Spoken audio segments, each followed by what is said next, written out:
So good day, grade 9 students. So this video will serve as your reviewer for your examination tomorrow. Alright, so we are now in a chapter 5, understanding similar triangles, and we have lessons to be covered. So we have lesson 1, which is revisiting ratio and proportion, followed by lesson 2 and lesson 3. So yun po yung coverage ng ating examination. So right now, revisiting ratio and proportion. So all we na-discuss naman po natin what is ratio and what is proportion.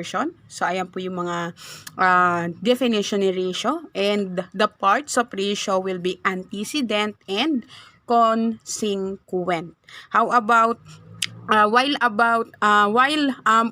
proportion, so it shows the quality or equality of two ratio. So dapat po magka equal po si extreme pati po si means, which is part po siya ni proportion. So we have properties of proportion, namely cross product property, wherein we simply multiply A times D, B times C. So we have here an example, which is 5 multiplied by 8. So that is 40. 6 multiplied by 7, 42. So since hindi po sila equal, it means that they are not proportional. So dapat po proportion yan. Ibig sabihin po dapat equal. So we have another example. So we have 4 multiplied by x. X plus 6 multiplied by 2. So ang ginawa po natin is by cross multiply. We multiply 4 times x, kaya po naging 4x. 2 multiplied by x plus 6. Then using distributive property, si 2, minultiply po natin kay x plus 6. So 2 times x, kaya po naging 2x. 2 times 6, kaya po naging 12. Then combine similar terms. So ilipat lang natin dito si 2x. So from positive 2x, magiging negative 2x equals to 12. Okay? So cancel na kasi yan. Alright, so 12 na lang yan. So, mangyayari po, 4x minus 2x, magiging 2x equals to 12.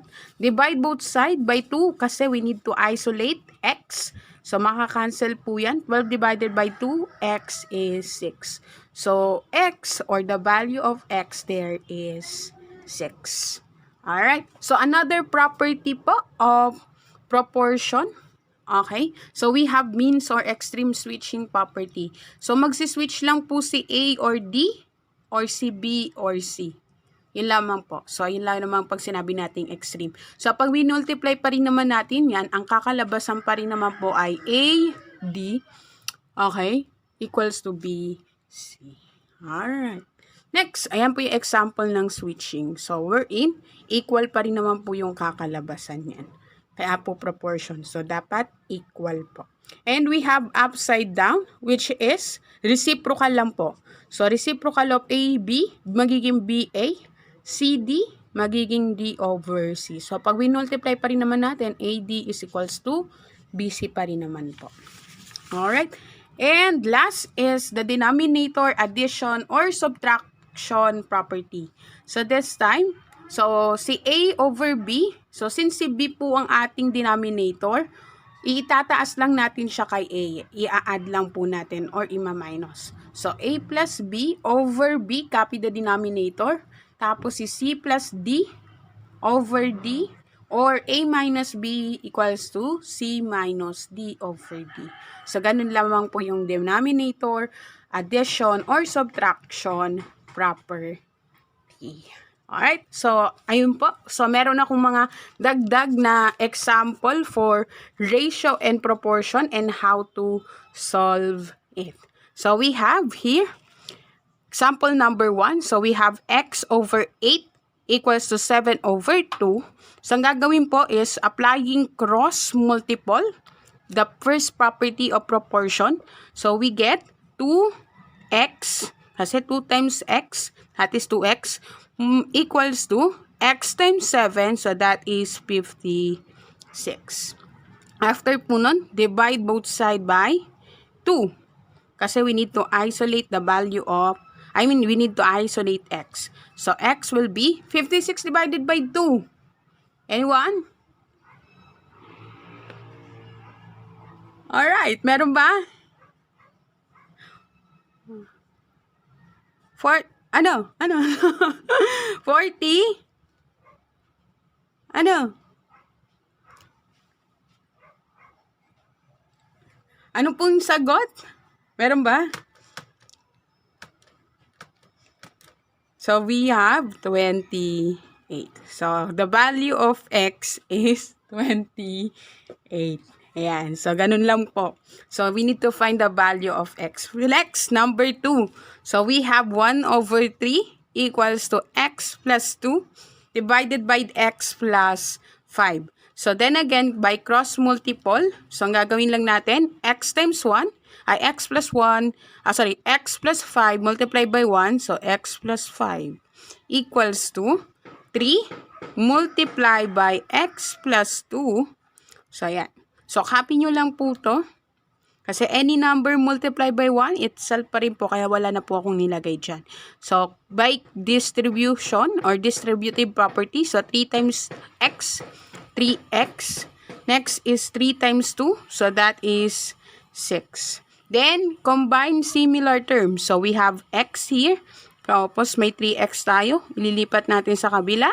So, magiging positive, magiging negative 3x equals to positive 5. Ililipat natin sa kabila. So, 6, negative 5. Siyempre, magbabago po yung sign niya. Okay? Then, x minus 3x, so that is negative 2x equals to 1. Divide both side by, ano po yung number na katabi ni x? So, that is negative 2. So, isolate natin yung x. So, x is equals to negative 1/2. Alright, next, number 3. So, number 3 by cross multiple pa rin naman po. So, we have 2 multiplied by 2x equals to 7 multiplied by x plus 3. Alright, so 2 times 2x, so that is 4x equals to distributive property po. 7 times x, 7x. 7 times 3, positive 21. So, combine 4x from positive 7x. Pag nilipat natin sa kabila, become negative 7x equals to 21. So, we have negative 3x equals to 21. Divide both side by negative 3. Ayan. 4x minus 7 po. Negative 3 po siya. Okay? So, x is equals to negative 7. Since positive divided by negative, negative po yung sagot. So, there you are. We get the value of x. Last but not the least, by using cross multiple, pa rin naman po. So, we have 6 multiplied by x minus 3 equals to 7 multiplied by x plus 3. And distributive property po. So, we have 6x. 6 times 3, negative 3. 6 times x, 6x. 6 times negative 3. So, that is negative 18 equals to 7 times x is 7x. 7 times 3. So, that will be positive 21. Next is combine similar terms. So, we have 6x, positive 7x. Pag nilipat natin sa kabila, become negative 7x equals to 21. Then, negative 18. Pag nilipat natin sa kabila, magiging positive 18. So, we have negative x is equals to 21 plus 18. So, that is 39. Alright. So, since negative yung x natin, so that cannot be, hindi po pwede maging negative. So, we need to multiply it by negative 1. So, x is equals to negative 39. So, ayan po yung example for ratio and proportion. Okay, so right now po, punta naman tayo sa lesson 2. So, lesson 2 naman is illustrating similar polygon. So, in geometry, two figures are congruent if they are of the same size and shape. So, ibig sabihin po, yung corresponding angles and sides nila are equal. Pero on the other hand, figures that have the same shape pero different in size are called similar figures. figures. So, we're going to discuss this further. So, malalaman natin that it is a similar figures if and only if their corresponding angles are congruent and the measure of their corresponding sides are proportional. So, dapat po proportional siya. So, we have here an example. So, may maliit po tayo at may malaki. So, in order for us to know if these are proportional, so dapat si small muna over big. Okay? So, yung small natin is 3 cm. Ang corresponding side niya ay 6 cm. So, 3 divided by 6. So, i-lowest term lang po natin, that is 1/2. 2 divided by 4. So, i-lowest term lang natin, 1/2 pa rin naman po. 6 divided by 12. So, that is 1/2 again. And 4 divided by 8. So, that is 1/2. So, therefore, all sides are proportional. Alright. So, ayan lang po. So, we have dapat dalawang condition para ma-meet po natin that two polygons are similar. So, we have corresponding angles and are congruent and the corresponding sides are proportional. Alright. So, sa example number 1 natin, wala tayong question dito kasi all sides and all angles are congruent kay square. So, already po lahat ng square, we can declare na it is similar figures. So, we have here an example number 2. So, katulad lang din ng ginawa natin, corresponding angles lang po tayo. Corresponding sides lang po tayo. So, we have small divided by large. So, we have 9 divided by 12. So, we have 3/4. Next, 6 divided by 8, so that is 3/4 then. 3 divided by 4, so that is 3/4. So, the common ratio or the scale factor na meron po sila is 3/4. So, ito, na-discuss naman na natin to. Pinaayos ko yan sa inyo.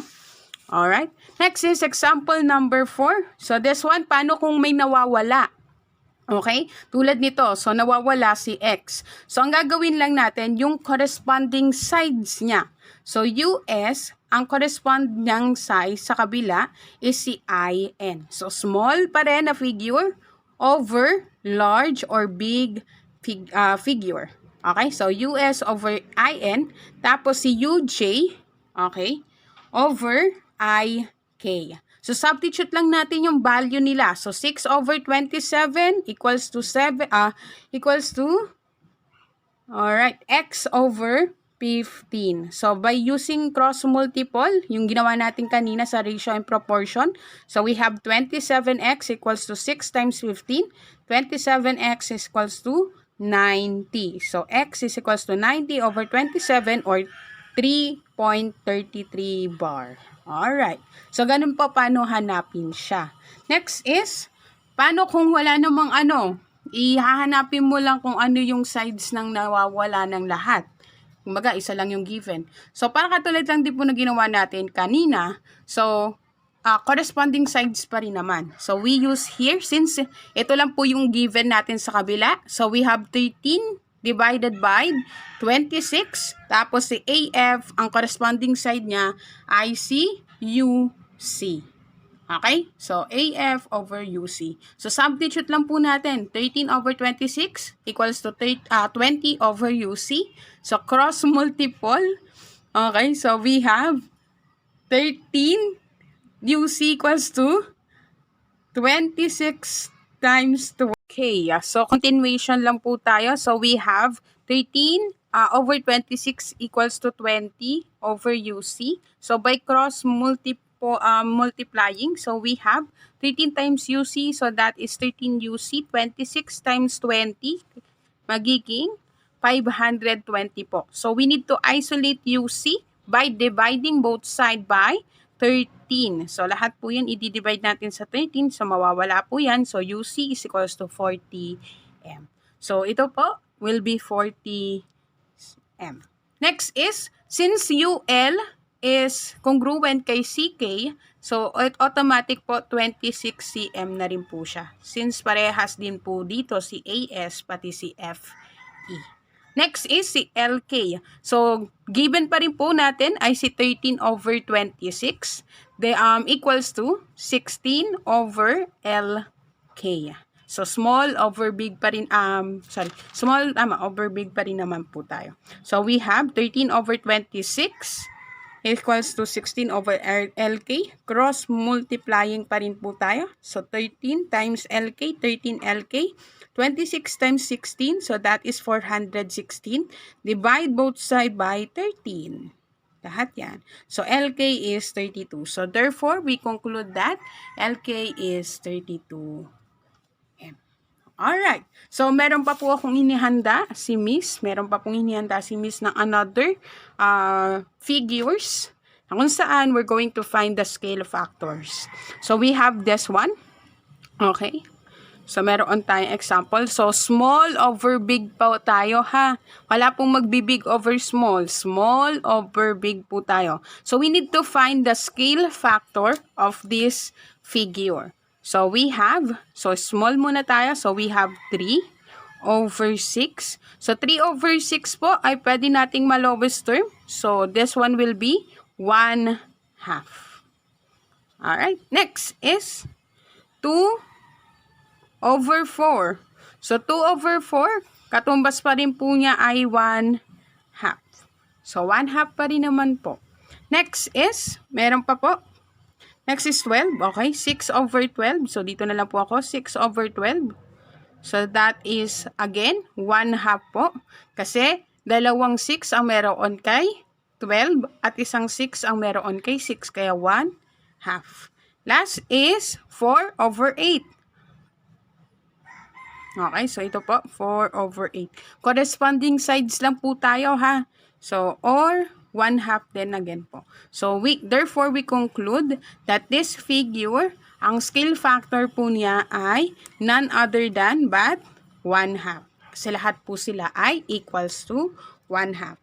Next, another example. So, we have example number 2. We have a triangle. Okay? So, we need to find the scale factor. So, small over big po tayo. So, small muna. So, one side, 6. At ang another side niya is 18. 6/18. So, lowest term of 6/18 is 1/3. Kasi may tatlong 6 po sa 18. So, dapat lahat yan ay 1/3. Para masabi natin that it is a scale or their scale factor. Okay, next is 6/9. Alright, so this one is 2/3. Tama? 2/3. So it means that hindi sila parehas ng isa. Pangalawa, last. So we have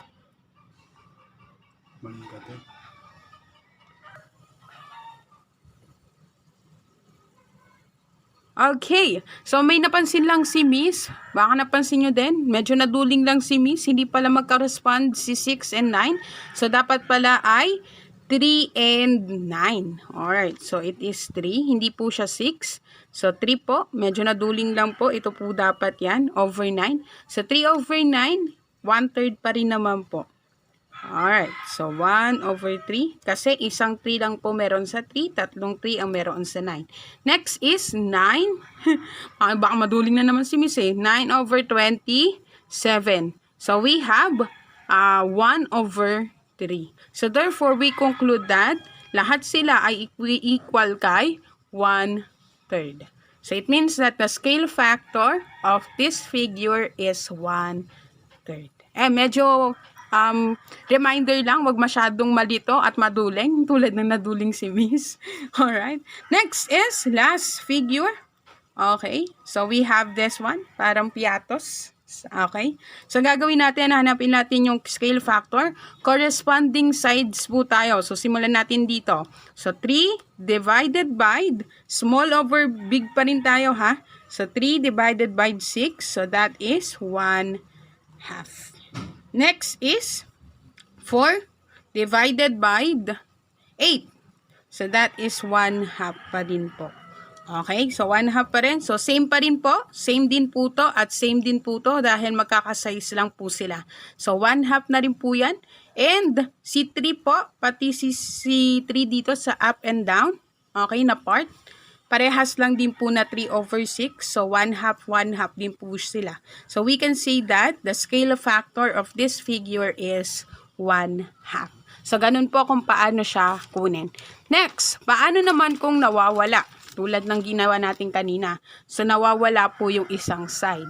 So, dapat po corresponding side pa rin po tayo. So, 6, ang corresponding niya, S over big pa rin po tayo, ha? Small over big pa rin tayo. So, 6 over, ang big po natin ay 30, equals to X over 15. So, using cross multiple, okay? So, we have 30x equals to 6 times 15. So, that is 6 times 15. That is 90 po. Okay, divide both side by 30 kasi we need to isolate x. So, x is equals to 3. So, we can say that this is 3. Okay. So, pag vina-find po natin yung value of x. Next, okay, mag-inverted po tayo. So, baliktad lang po sila, pero same pa rin naman po yung position yan pag tinatatayo natin siya.